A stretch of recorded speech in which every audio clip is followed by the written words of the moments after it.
Ao longo das últimas décadas, uma série de desenvolvimentos nas tecnologias de lingotamento foram incorporados aos processos industriais. A figura apresentada aqui ilustra de forma esquemática uma instalação de lingotamento contínuo, seguida das instalações de laminação a quente e laminação a frio. Aqui está sendo considerada a situação de lingotamento de placas. Vê-se que após o lingotamento, quando termina-se o processo de solidificação e as placas são cortadas, elas vão passar um longo tempo em um pátio, serem resfriadas, depois recarregadas num forno de reaquecimento, onde terão elevadas as suas temperaturas até valores por volta de 1.200, 1.300 centígrados, para então passarem por uma série de reduções de espessura através da laminação a quente. Normalmente as placas são lingotadas com espessuras de 200 a 250 milímetros. Terminando o processo de laminação a quente, elas vão ter espessuras da ordem de 2 milímetros, são bobinadas e posteriormente sofrem o processo de laminação a frio, onde essas espessuras vão ser reduzidas ainda mais. Observa-se que essa redução, imaginando que o produto final seja chapas com espessura de 0,8 milímetros, começando com uma placa de 250 milímetros, ela deverá sofrer uma redução da ordem de até 300 vezes, o que vai consumir uma enorme quantidade de equipamentos, de energia e de espaço nos galpões para que essas etapas de laminação sejam desenvolvidas.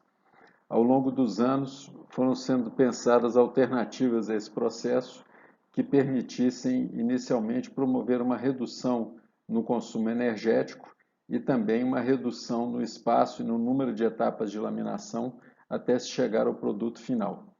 Neste filme final, neste vídeo final, serão discutidas algumas dessas alternativas que foram desenvolvidas e que estão em desenvolvimento e que certamente representarão o futuro das instalações de lingotamento contínuo. Para justificar algumas das alterações que foram introduzidas nos processos de lingotamento e na sequência de operações que se seguem a esta etapa, é interessante analisar a questão do balanço energético de uma instalação de lingotamento contínuo. Esse balanço é representado aqui de forma simplificada, considerando que a entalpia total do aço representa toda a energia para o processo e representa aproximadamente 1.332 MJ por tonelada. Neste caso, isso corresponde a 100% da entrada de energia. As diferentes etapas de resfriamento ou de perda de calor do aço vão sendo incorporadas, incluindo o resfriamento ao molde, representando 6% do total da energia proveniente do aço líquido, resfriamento interno dos componentes da máquina, essa energia proveniente do aço, responsável por aproximadamente 8%, resfriamento secundário, onde ocorre o aquecimento da água, responsável por 9% do total de energia, e a evaporação da água, responsável por mais 22%. Por fim, a parcela de perda de calor devido à radiação, representando 3%. Observa-se que o aço, ao final do processo, ainda vai conter aproximadamente 52% da energia total que tinha originalmente. Nos processos convencionais, o que acontece é que essa placa vai ser colocada em um pátio e toda essa energia vai ser perdida para a atmosfera. Posteriormente, essa placa vai ser enfornada e ela vai ser introduzida no forno a temperatura ambiente para receber então um reaquecimento e colocá-la em temperaturas convenientes para o processo de laminação a quente, valores que chegam a atingir números da ordem de 1.300 a 1.200 centígrados. Observa-se então que nessa combinação de lingotamento e laminação com essa interrupção e o resfriamento da placa, há um enorme desperdício de energia.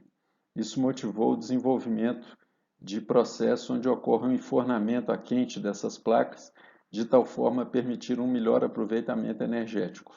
Esse processo acaba sendo um intermediário da ligação entre o lingotamento e a laminação, mas que permite uma redução significativa de energia e, é claro, que demanda também alguns ajustes no processo de lingotamento para viabilizar essa integração da laminação com o lingotamento. Na primeira figura, foi observado que, convencionalmente, as placas são lingotadas com espessuras da ordem de 200 a 250 milímetros, o que demanda um tremendo esforço de laminação para reduzir a sua espessura até chegar às espessuras que são demandadas como produtos finais pelo mercado.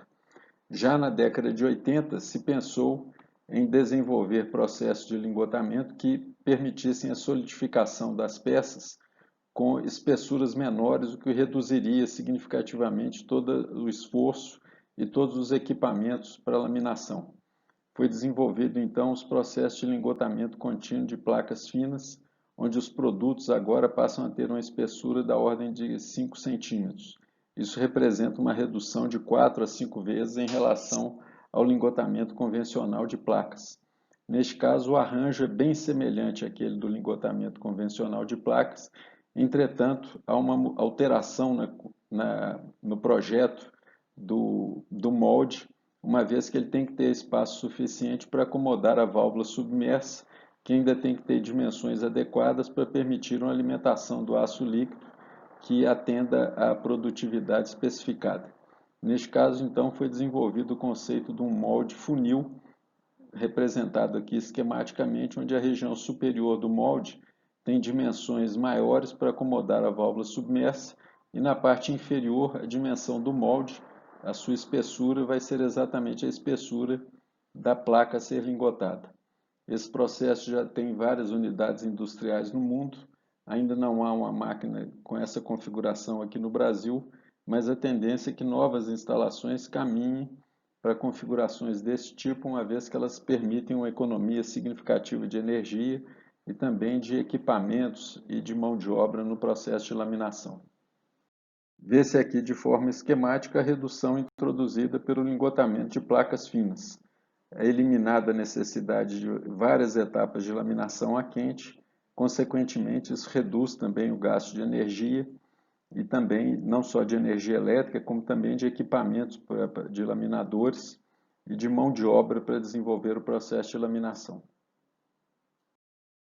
Um desenvolvimento sequencial no processo de lingotamento de placas finas é o lingotamento contínuo de tiras e tiras finas, ilustrados aqui de forma esquemática através dessas duas figuras. Nestes casos, se está falando no lingotamento de peças com espessuras na faixa de 1 a 10 milímetros. Quando as espessuras são maiores, ainda é necessário 1 ou 2 passos de laminação a quente para se seguir a laminação a frio. Em alguns casos, na laminação ou no lingotamento de tiras mais finas, é possível reduzir ou praticamente eliminar a necessidade da laminação a quente, fazendo-se o bobinamento das peças para sequencialmente realizar a laminação a frio. É fácil constatar que isso provoca uma redução significativa dos esforços de laminação, mas é um grande desafio, uma vez que se sabe que o processo de laminação altera a microestrutura do material e, através de laminação controlada, é utilizado para aperfeiçoar as propriedades do aço. Neste caso, quando se solidifica em espessuras mais próximas da espessura final, tem-se menos oportunidades para ajuste da microestrutura e isso vai demandar alterações nas configurações dos processos de laminação e propriamente do lingotamento para se conseguir desenvolver esse processo de forma bem sucedida. Já há dois tipos de processos com aplicações industriais que utilizam essas tecnologias para a produção de aços com espessuras na faixa de 1,3 milímetros, que é o caso da Nucor, nos Estados Unidos, e espessuras próximas a 10 milímetros, que é o caso da usina de Salzgitter, na Alemanha. Esta figura ilustra de maneira esquemática os ganhos possíveis com o desenvolvimento dos processos de lingotamento de placas finas, de tiras e de tiras finas.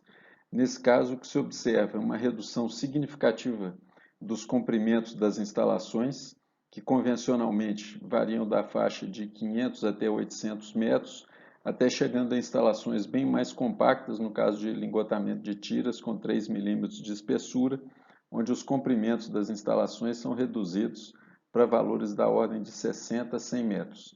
Associados a isso, há também uma grande economia de energia, de equipamento e também de mão de obra, o que justifica todo o investimento e esforço que tem sido aplicado para o desenvolvimento desses processos. Um dos processos de lingotamento contínuo de tiras finas é visto esquematicamente nessa figura, conforme a ideia original de Henry Bessemer, que patenteou a sua tecnologia em 1857. A ideia do Sr. Bessemer foi de construir uma máquina utilizando dois rolos com refrigeração. Aqui é visto um corte vertical da máquina. Esses dois rolos vão ter um comprimento que vai corresponder à largura da peça que está sendo solidificada. Uma metal líquido é alimentado entre esses dois rolos. Logicamente, há duas contenções nas extremidades dos rolos para permitir a formação de uma poça líquida, que em contato com a superfície dos rolos vai iniciar então o processo de solidificação. Controlando-se a velocidade de movimentação dos rolos, a sua refrigeração e a pressão que os dois vão exercer sobre o produto, é possível controlar a espessura da tira que vai ser produzida. Essa tira então é conduzida por rolos de suporte e vai sofrer então um processo já inicial de laminação para posteriormente ser cortada. Logicamente, essa ideia proposta em 1857 foi tremendamente custosa em termos de implantação e, na realidade, o senhor Bessemer não conseguiu a introdução ou desenvolvimento industrial dessa tecnologia para sua aplicação em aço. Conseguiu fazer esse processo para metais de menor ponto de fusão, mas lançou o conceito que foi bem sucedido aproximadamente 130 anos depois, já com aplicações em unidades industriais na Europa e no Japão. Aqui tem-se outras vistas da máquina de duplo rolo, ou da concepção dessa máquina, onde se vê os rolos, o seu comprimento e a produção da tira de aço que vai sair da parte inferior desses rolos. Aqui é visto um corte vertical nesse tipo de máquina, mostrando em amarelo a pele solidificada de aço em contato com os rolos, que podem também ter um recobrimento para evitar a aderência do aço a ele, e saindo aqui na parte inferior dos rolos a tira de aço, com espessuras que normalmente são da ordem de 3 até 1 milímetro. A figura apresentada aqui ilustra a configuração da máquina de lingotamento utilizando o processo de duplo rolo que está em operação na usina da Nucor, nos Estados Unidos. Nessa usina, a configuração adotada é semelhante à convencional, onde se tem uma panela de distribuidor, mas foi introduzido um elemento adicional, que é chamado de uma peça de transição, que vai ser responsável então pela distribuição do aço líquido de forma uniforme ao longo da largura dos rolos. Aqui tem a presença dos dois rolos e na parte inferior dele, saindo a tira de aço, conforme as publicações da Nucor, valores da ordem de 1,5 milímetro de espessura. Essa tira sai dentro de uma região onde há um aquecimento, de tal forma a permitir que essa tira fique com uma temperatura uniforme, que permita sua laminação a quente de forma direta. Posteriormente, essa tira sofre um resfriamento e, sequencialmente, vai para o processo de laminação a frio, onde a sua espessura vai ser reduzida ainda mais para chegar nos valores da ordem de 1 milímetro, 1,5 milímetro. A Nucor já relata de forma bem sucedida vários exemplos de lingotamento de algumas especificações de aço. Ainda não são as categorias mais nobres de aço, mas há grandes desenvolvimentos na aplicação dessa tecnologia, no sentido de se permitir o lingotamento de aço com níveis de exigência um pouco mais elevados. Uma outra concepção de processo que foi largamente estudada inicialmente na Europa, na Universidade de Clausthal, foi estudada também na BHP, na Austrália, e na Universidade McGill, no Canadá, é o processo de cinto único. Aqui é vista uma configuração esquemática dele, tem-se a panela, o distribuidor, e é uma alimentação do aço líquido sobre um cinto que tem um processo de refrigeração que vai permitir então a solidificação do aço quando esse aço líquido é depositado sobre a sua superfície. Saindo então dessa região de resfriamento, ele vai passar por uma mesa e finalmente caminhar para a laminação a quente e posteriormente bobinamento. A empresa Salzgitter na Alemanha já passou a operar uma máquina como essa em meados de 2014, que já permite a solidificação de tiras com espessuras da ordem de 10 milímetros, com uma redução significativa nos gastos, com energia e com espaço, e posteriormente nas etapas de laminação também. Finalmente, é importante salientar que esta série de vídeos sobre o processo de lingotamento contínuo não teve a intenção de esgotar o assunto, nem de aprofundar demasiadamente em nenhum dos tópicos que foram abordados. A ideia foi de ser um material inicial que servisse de ponto de partida para aqueles que estão iniciando o estudo sobre o lingotamento, especialmente engenheiros já formados que atuaram em outras áreas das indústrias metalúrgicas ou também de estudantes de graduação em engenharia metalúrgica. Para complementar e aprofundar os conhecimentos, são sugeridas as seguintes referências. Uma delas é The Making, Shaping and Treating of Steel, que é uma publicação da ISF, que tem um volume dedicado à parte de lingotamento. Outra referência importante, esta já escrita em língua portuguesa, é o livro de lingotamento contínuo dos aços, publicado pela ABM, de autoria do professor Amaury Garcia, da Unicamp, em São Paulo. Além disso, há uma série de livros, são volumes organizados pela Iron Steel Society, que hoje em dia se tornou Association for Iron and Steel Technology. São uma série de volumes, são 9 volumes no total, com o título de Continuous Casting, que abordam de formas específicas em cada um dos seus volumes temas com detalhamento superior ao que foi desenvolvido aqui. E, finalmente, tem-se centenas de artigos que foram publicados sobre o assunto de lingotamento, talvez até milhares de artigos, mas são recomendados especialmente os que foram publicados pelos professores Brin Macomb e Brian Thomas, o primeiro na Universidade de British Columbia, o segundo inicialmente na Universidade de Illinois e atualmente trabalhando na Universidade do Colorado School of Mines.